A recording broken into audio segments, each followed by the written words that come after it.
গতকাল রাত থেকে কিন্তু গভীর কুয়াশা এবং কনকনে ঠান্ডা হিমেল বাতাস বইছে মাগুরা জেলা দিয়ে। মাগুরা ৪ উপজেলার পরিস্থিতি প্রায় একই রকম।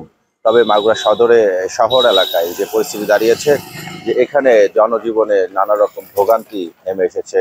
মানুষেরা জানিয়েছে যে এই ঘন কুয়াশা এবং কনকনে ঠান্ডায় বিশেষ করে শিশু এবং বয়স্করা পড়েছে নানা রকম অস্বস্তিতে। এর ফলে কিন্তু মাগুরা সদর হসপিটালেও শিশু রোগী পাচ্ছে। শ্রমজীবী মানুষ যেটা জানিয়েছে, তারা কিন্তু ঠিকমতো কাজ পাচ্ছেন না। কাজ না পাওয়ার ফলে তাদের কিন্তু বাজারে টান পড়ছে। এই ধরনের পরিস্থিতি কিন্তু বিরাজ করছে মাগুরায়। আজকে রোববার, আজকে মাগুরায় হাটের দিন মূলত ভোর সকাল থেকেই সেখানে ভিড় থাকে।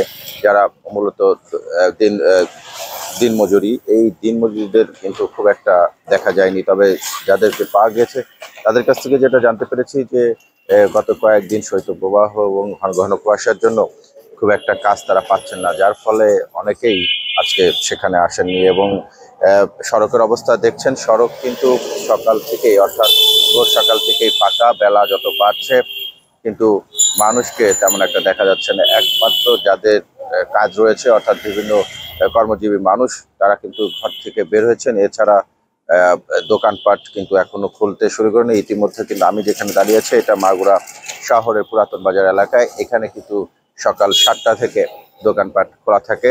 শিয়া বাটার ও ভিটামিন ই সমৃদ্ধ lily glam beauty soap. Lily, always beautiful. স্বাভাবিক পর্যায়ে কিন্তু আজকে বেলা 10টা পর্যন্তও কিন্তু গতকাল যে খোলা ছিল না, আজকেও কিন্তু 9টার পরে আমরা দেখতে পাচ্ছি যে এখানে কিন্তু দোকানপাট বা মার্কেট কিছুই খোলেনি। যার ফলে যারা দূর দূরান্ত থেকে ক্রেতারা এসেছেন, তারা কিন্তু আশেপাশেই দাঁড়িয়ে আছেন দোকান কিংবা মার্কেট খোলার অপেক্ষায়। এই ধরনের পরিস্থিতি কিন্তু মাগুরা বিরাজ করছে।